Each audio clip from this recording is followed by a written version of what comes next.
समोसा कचौरी से भी ज़्यादा क्रिस्पी टेस्टी नाश्ता आज हम बनाएंगे सिर्फ 10 मिनट के अंदर। ये खाने में बहुत ही टेस्टी क्रिस्पी बनती है और झटपट में बनकर तैयार हो जाती है। तो चलिए आज की रेसिपी शुरू करते हैं। इस नाश्ता को बनाने के लिए हमने लिया है 1 कटोरी मैदा, उसमें डाला है स्वाद के अनुसार नमक। मोयन के लिए हमने डाला है 2 चम्मच तेल। तेल के बदले आप चाहे तो घी को मेल्ट करके इसमें डाल सकते हैं और गेहूं के आटा को भी लेकर इसको बना सकते हैं, वो भी ज़्यादा क्रिस्पी और टेस्टी बनेगा। ज़्यादा क्रिस्पी बनाना चाहते तो आप मैदा लेकर इसको बना सकते हैं। मोयन बनाने के बाद आटा में थोड़ा थोड़ा पानी डालकर इसको गूंथ लेना है अच्छे से, थोड़ा सा टाइट करके। इसको ज़्यादा सॉफ्ट भी नहीं बनाना है। फिर इसको कवर करके रख लेना है। फिर हम बनाएंगे स्टफिंग। कढ़ाई में 1 चम्मच तेल डाल के उसमें थोड़ा सा जीरा और 1 हरी मिर्च को काट के डाला है। फिर इसको थोड़ा सा फ्राई कर लेना है। फिर उसमें डाला है मैंने 3 प्याज को लंबे लंबे काट के। प्याज को थोड़ा सा फ्राई कर लेना है।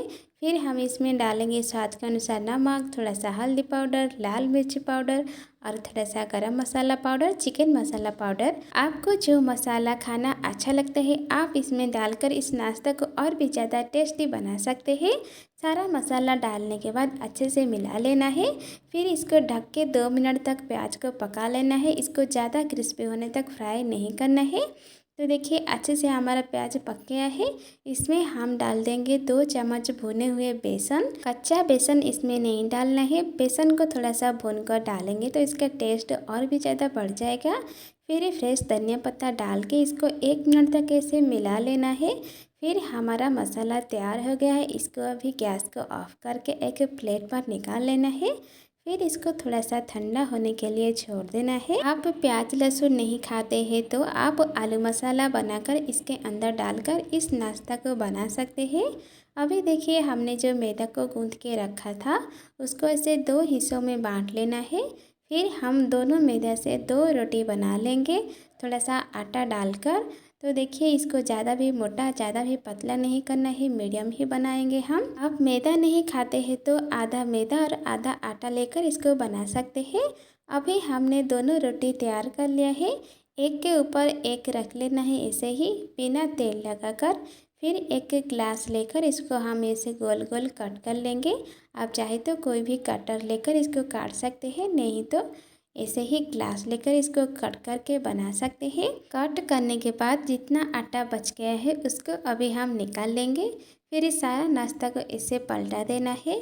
फिर हमने जो बनाया था प्याज का मसाला उसको हम इसके ऊपर डाल देंगे थोड़ा थोड़ा करके।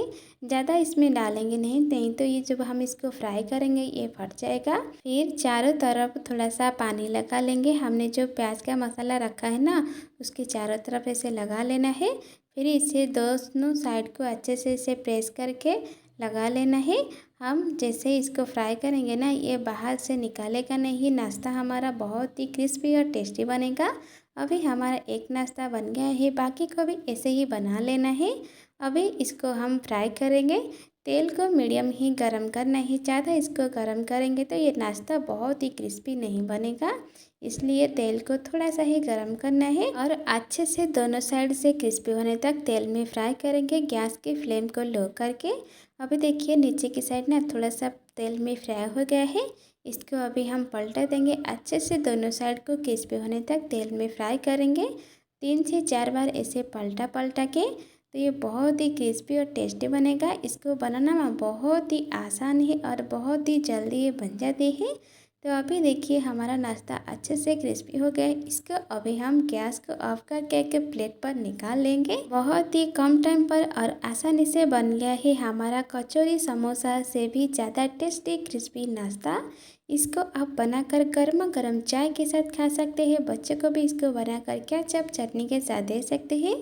घर पर कोई मेहमान आए तो आप इसे बनाकर नाश्ता उनको झटपट में खिलाएं। मेरी रेसिपी आपको अच्छा लगे तो लाइक शेयर सब्सक्राइब कर दीजिए।